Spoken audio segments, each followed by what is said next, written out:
Welcome to my YouTube channel. I'm going to do a deck review on my deck, Kefka Court Mage. Whenever he enters or attacks, each player discards a card. Then you draw a card for each card type among cards discarded this way. Pay 8. Each opponent sacrifices a permanent of their choice. Transform Kefka. You can only activate it at sorcery speed. And then turns into a flying 5/7. Whenever an opponent loses life during your turn, you draw that many cards. He starts out as a 4/5 and he costs 2 and Grixis. And so I focused on trying to draw out my deck. And so how I win with that is I have an infinite combo with Niv Mizzet Visionary and Niv Mizzet Paron. Whenever a source you control deals non-combat damage to you, you draw that many cards. And then Paron, whenever you draw a card, he deals 1 damage to any target. So whenever I draw a card, he pings someone. Visionary sees that, and then I draw a card, and then it repeats infinitely. And the way I don't lose if I have no cards in my deck and I'm still pinging people is Laboratory Maniac. If I were to draw a card while your library has no cards in it, you win the game instead. So instead of losing the game when I have no more cards and I'm trying to draw, I win the game instead. And so that is my win con, one of my very few win cons. The other one, Platinum Angel, will keep me in the game. Makes the games very long when you can't draw your your win con, and so he's fun, not really for anyone else. Starving Revenant, I survey 2 whenever he enters the battlefield, and then each card I put on top of your library, I draw a card and lose 3, and then whenever descend to 8, whenever you draw a card, if there are 8 or more permanents in your graveyard, target opponent loses 1 life, and you gain 1 life. That could also go infinite, I think. The Locust God, whenever I draw a card, create a 1/1 blue and red insect creature token with flying and haste. So that'll be good when I'm trying to draw a lot of cards, and it'll make my board wide. And then a really mean card is Jin Jitaxis Core Augor. Flash, beginning of your end step, draw 7 cards, and each opponent's maximum hand size is reduced by 7. To anyone who's new to Magic, your maximum hand size is 7. So now you, at your end step, when you have to discard cards from your hand, if you have more than 7, usually you now have to discard all your whole hand unless you're me, or unless you have no maximum hand size by card effect.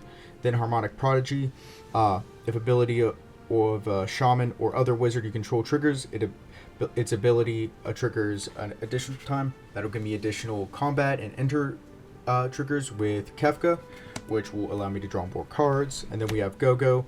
You pay XX and tap him, and then you copy an activated ability of a target creature, or I think anything.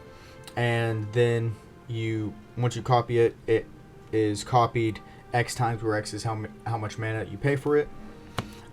Gandalf, Friend of the Shire, makes me cast sorcery spells as though they had flash. Port Razor gives me extra combat phases so that I can trigger Kefka more times, but that's only when he deals damage to a player. Symbiote Spider-Man, whenever this creature deals combat damage to a player, look at that many cards from the top of your library and put 1 of them into your hand and the rest into your graveyard. And so that's good, and it's only based off his power though. Then Taigam, Master Opportunist, whenever you cast your second spell each turn, copy it and then exile it with 4 time counters on it. And if it doesn't have suspend, it gains suspend. And then Golbez, Clad in Darkness, which is a reprint of Sir Conrad the Grim. Whenever another creature dies or a creature card is put into a graveyard from anywhere other than the battlefield, or a creature card leaves your graveyard, Golbez deals 1 damage to each opponent. This is good because with my opponents discarding cards, they're bound to discard a creature card, so he's good. Then Kuja, Gnome Sorcerer, at beginning of your end step, create a 0/1 black wizard token with whenever you cast a non-creature spell, this token deals 1 damage to each opponent, and then if you control 4 or more wizards, you transform him, and so he gains Flamestar, and if a wizard you control would deal damage to a permanent or player, it deals double that damage instead. That is just a nice double damager for wizards, mainly Kefka, just do more commander damage. Then Barrel Chief of Compliance. Instance and sorcery spells you cast cost one less to cast, and then whenever a spell or ability you control counters a spell, you may draw a card, and if you do discard a card, that'll give me more discards, and then could also trigger Golbaz Clad in Darkness, then Quarzi Revenant, Flying Death Touch Lifelink, and then Renew. You can pay 2 and a black and exile this card from your graveyard and put a flying counter, a death touch counter, and a lifelink counter on target creature. Only activate only as a sorcery. This will be good when when I discard him, maybe get a trigger off Golbaz, and then I give Kefka flying death touch and lifelink, especially as a commander. That's pretty good. Gwynam Remorseless, pretty much just Bolas Citadel as a creature. Has Death Touch Lifelink. Whenever Gwynam attacks until end of turn, you may look at the top card of your library at any time, and you may play cards from the top of your library. And if you cast a spell this way, pay life equal to its mana cost rather than pay its mana cost. Pretty good. Then we have a Game Changer, Opposition Agent. Pretty much whenever an opponent would search their library, I control what they search for, and then I'll just hold it up so you can read the rest. But pretty much just I control when they search. Another Game Changer, Orcish Spellmasters, makes an orc army, and then also deals 1 damage whenever someone else draws a card that's not their draw step. Then Solemn Simulacrum will help me with ramp to search for a basic land card, and then also whenever he dies, I draw a card, so that'll give me more. And then Tidal Barracuda, any player may cast spells as though they had flash, and my opponents can't cast spells during my turn. So if I play this and then I'm going to play like Omniscience or something, that'll be really good, because then now they can't counter my Omniscience or one of my win cons. So next we have some ramp spells. We have Darkness of Eternity, which is the Final Fantasy bonus sheet reprint of Dark Ritual, and then Cabal Ritual.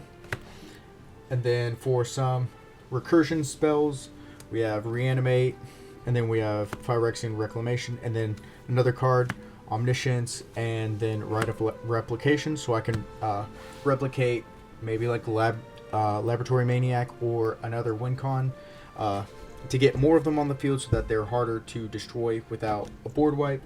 For just destruction in general, we have No Mercy. Whenever a creature deals damage to you, destroy it. Then we have Feed the Swarm. We have a few board wipes. We have Blasphemous Act, Blasphemous Edict, Angaruk's Wake. Then we have Archenemy's Charm, which has 3 different things. You can choose one. Exile target creature or planeswalker. Return 1 or 2 creatures from and or planeswalker from your graveyard to your hand, and then put 2 +1/+1 counters on target creature you control. It gains lifelink until end of turn. So pretty flexible. And then we have Deadly Relic. We have the Deadpool Secret Lair reprint. If you control a commander, you may cast this spell without paying its mana cost. Exile target creature. So those are my destruction spells. Then we have my counter spells. I have the Final Fantasy reprint, bonus sheet reprint counter spell. And then I have a few tutors in this deck because I can't justify spending $50 to $80 on a card. So I have Fierce Guardianship, Force of Will. Those are both proxies. And then Arcane Denial, which is just a counter spell. And then an Offer You Can't Confuse, or can't refuse. Yeah. So I have those. Those are my counter spells. Then I have some flash spells as well. I have Hide on the Ceiling, exile X artifacts and or creatures, return the exiled cards to the battlefield under their owner's control at the beginning of the next end step. So I can use that to avoid a board wipe or something else. Essence Flux, which is just a single target blink spell, and so I can use this to blink Kefka and exile him, and then bring him back the next turn and get another ETB ability or ETB trigger. And then now we have some draw spells and enchantments. We have Phyrexian Arena. At the beginning of your upkeep, you draw a card and lose a life. So this is where Platinum Angel comes into play. We have Thought Reflection. If you would draw a card, draw 2 cards instead. We have Sphinx's Tutelage. Whenever you draw a card, target opponent mills 2 cards. And then if 2 non-land cards that share a color were milled this way, repeat this process. And then Plantor of Orthanc. So at beginning of end step, I put an influence counter, and then I scry 2, and then a target opponent may have you draw a card, and if that player doesn't, I mill X cards, where X is the number of influence counters, and then that player loses life equal to the total mana value of those cards. So you could be losing a lot of life, or your opponent could, if you have a really high mana cost deck. Ponder. Look at top 3 cards of your library, put them in any order. You may shuffle and then draw a card. Peer into the abyss. Target player draws cards equal to half the number of cards in their library and loses half their life. Round up each time. This will be good. I can draw half my deck, get access to more cards, especially if I have a card that gives me no maximum hand size. Then through a possibility, additional cost to cast this spell, discard a card and draw 2 cards. Pretty standard. Then for tutors, we have Ring Sight from Lord of the Rings. You search a card that shares color with your commander, and then reveal it, and then put it in your hand and shuffle. Shantoto's Coercion, which is a reprint of Diabolic Intent. Sacrifice a creature in addition to cast this, and then search your library for a card, put it in your hand and shuffle. Well, that's supposed to be in destruction, but that's fell. Destroy target creature. That's supposed to be in destruction. Grim Tutor, also a proxy. Search your library for a card, put that card into your hand, then shuffle your library and lose 3 life. And then Vampiric Tutor, search your library for a card, then shuffle your library and put that card on top. You lose 2 life. So those are my tutors. And then for artifacts, artifact-wise, got Swiftfoot Boots and Lightning Greaves for protection. I have Kefka's Tower, obviously, because I'm running a Kefka deck. Bolas Citadel, and then I may look at the top card of your library at any time. You may play lands and cast spells from the top of your library, and if you cast a spell this way, pay life equal to its mana cost, and then I can tap, sacrifice 10 non-land permanents, and each opponent loses 10 life. I don't ever use that, but if I needed to, I could. Decanter of Endless Water, no maximum hand size, and add 1 mana of any color. Arcane Signet, 1 mana of your commander's color identity. Same thing with Commander Sphere, but I can also sack it and draw a card.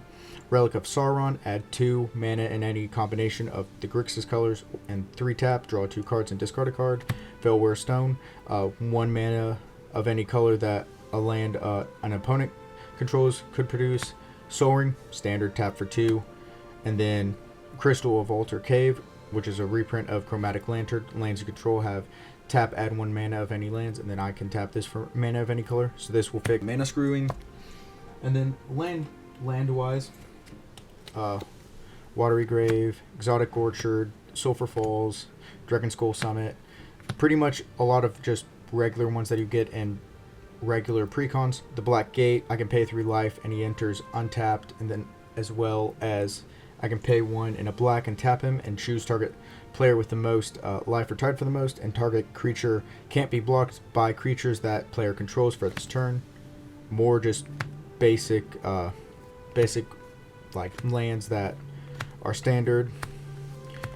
And then I have this one, which just taps for Grixis, and then Reliquary Tower is a card that you really want.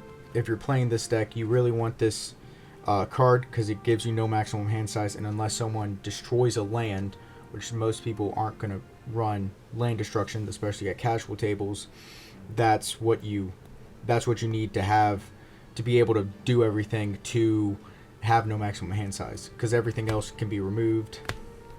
And then for basics, I have 5 mountains, I have six islands, and then I have 5 swamps. And then all of them are Final Fantasy lands, basic lands, because I want it to be on theme. So that's my Kefka deck.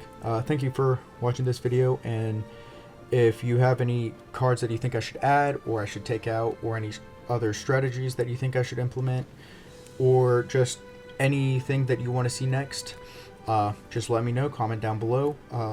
Like and subscribe if you want to. It really helps out, and I hope you guys have a great day, and I'll see you in the next one. See ya.